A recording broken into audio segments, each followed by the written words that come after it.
பிள்ளையே, நீ சிந்தித்து செயல்படும் நேரம் இது. முக்கியமான முடிவு எடுக்கும் நேரமும் காலமும் இப்பொழுது உன்னை தேடி வருகின்றது.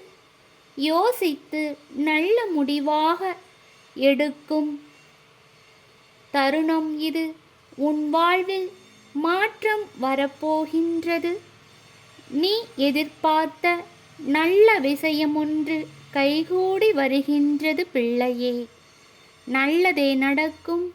ஆறுமுகம் அருளிடும் அனுதினமும் ஏறுமுகம்.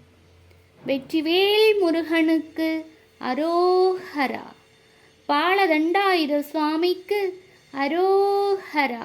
பழனிமலை ஆண்டவனுக்கு அரஹரோஹரா.